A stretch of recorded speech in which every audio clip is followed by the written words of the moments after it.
guys, Robbie K here coming at you with yet another movie review, number 4 of this week. As said earlier, number 3, the third review, this is for White Boy Rick, which for the trailer is about the youngest hustler, informant, and essentially criminal in the state of Michigan to be tried for a major crime.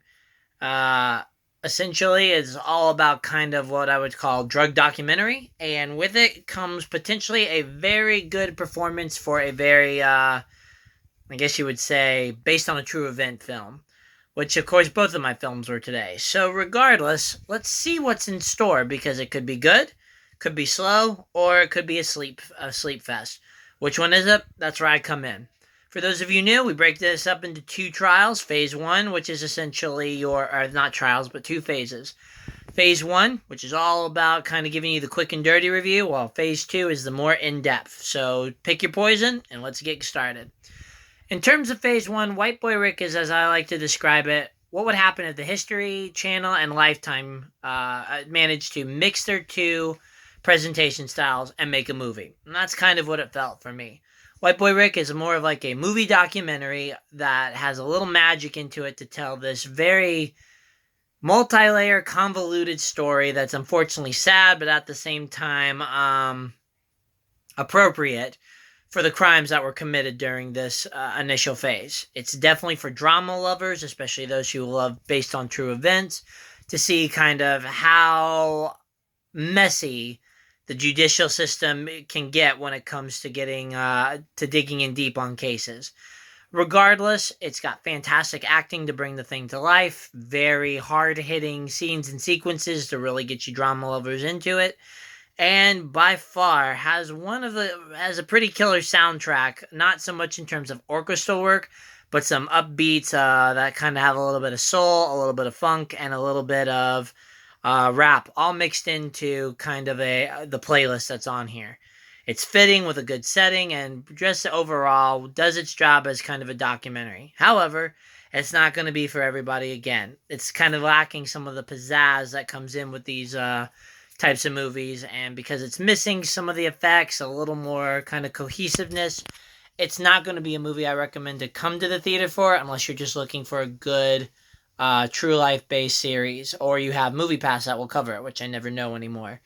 Regardless, come and enjoy it if you want to, but overall my scores for this movie would be in its category of drama, historical / biography, crime, and maybe a little mystery behind it. Probably looking at around a 6.5 for me. Well, the movie overall is probably a solid 6 again. So that's kind of where Phase 1 ends for the quick and dirty review. If you want a little more of the likes and the details, please continue on. Otherwise, we'll see you next week, which is going to be another packed week.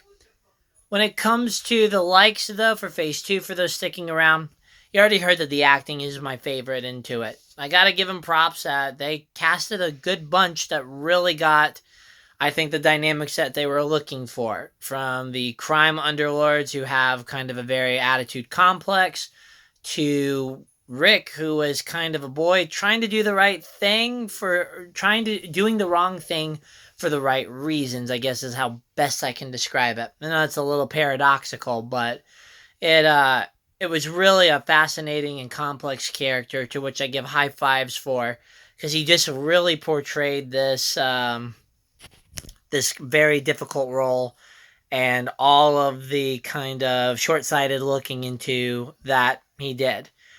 On the other hand, Matthew McConaughey, he still has his famous roles that it seemed to always have a similar feel to them, but he did it well. And when it comes to a lot of his other family, each of them have a fantastic integration into it and do their parts very, very well. Though Rick, of course, both Rick, Senior and Junior, Matthew McConaughey and the new actor, respectively, they're hands down lifting most of the weight off of this one, but are lifting most of the weight in terms of the acting prowess.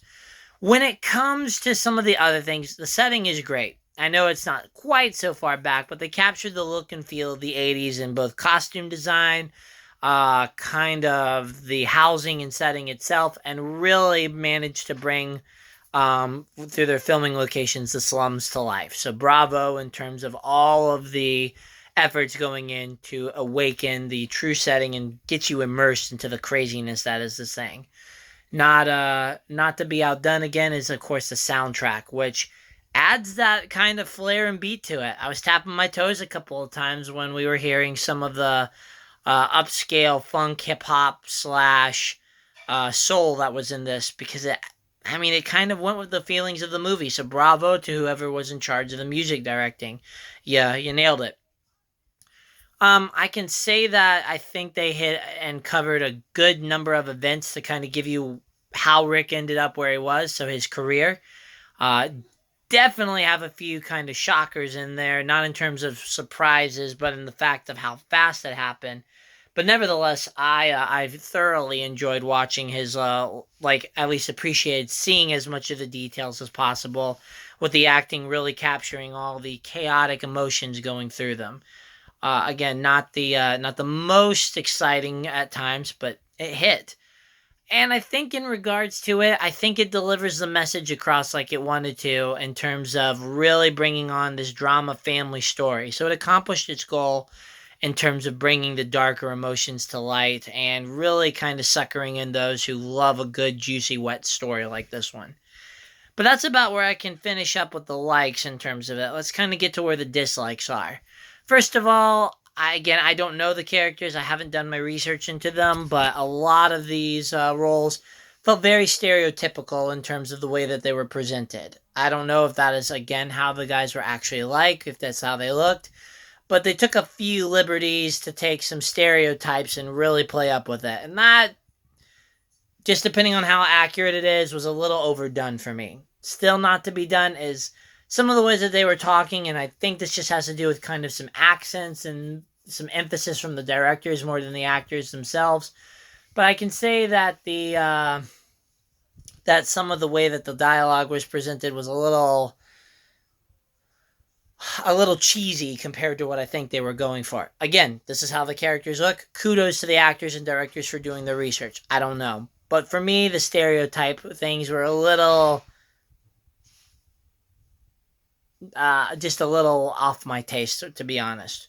In addition, even though there's a lot of detail and a lot of components with it, something else that's a little frustrating is that I felt that this movie was like kind of like episodic, that they never really had a cohesive story, as a lot of random things just kind of keep pinpointing and connecting the dots fashion. The year gaps sometimes don't make sense. You see these lines kind of start only to be kind of segmented off, only to reappear again. And I just think that they were trying to cover a lot of Rick's stuff and get it done in a respectable amount of time, which is fine. However, I kind of think that this piecemeal approach is not the best representation and probably needed a director's cut with more for home in order to really get the full story. So, not my favorite in terms of that. In regards to dramas, again, I feel for Rick and I had some components of it, but like I said, the way that the presentation went off, it just kind of sometimes came off where you didn't really like Rick and you were just kind of ready for this punk to meet his fate. But then as you get to the later parts, that's when you start really connecting with Rick.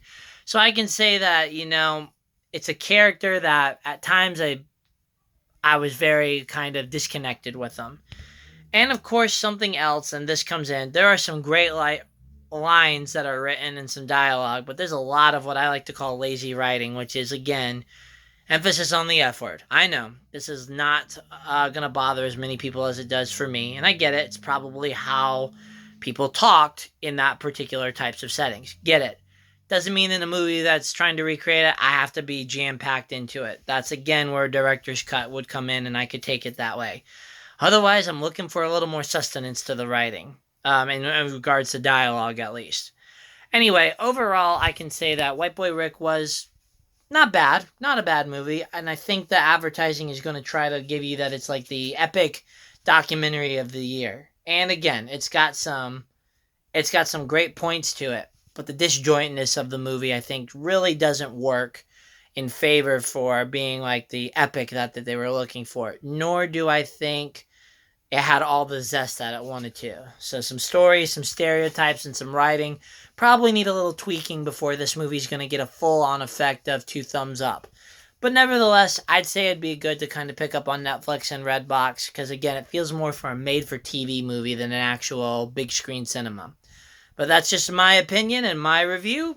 And as always, any conversations this brings up, more than happy to engage in. Until then, guys, please like, share, and help me make this better. And if you have any questions or think I've missed something, let me know, because I'm happy to go back and relook if I can. Though probably not until it comes out on DVD. Until then, guys, this is Robbie K signing off. Thank you as always for your patronage, and have a great one. We'll see you next week.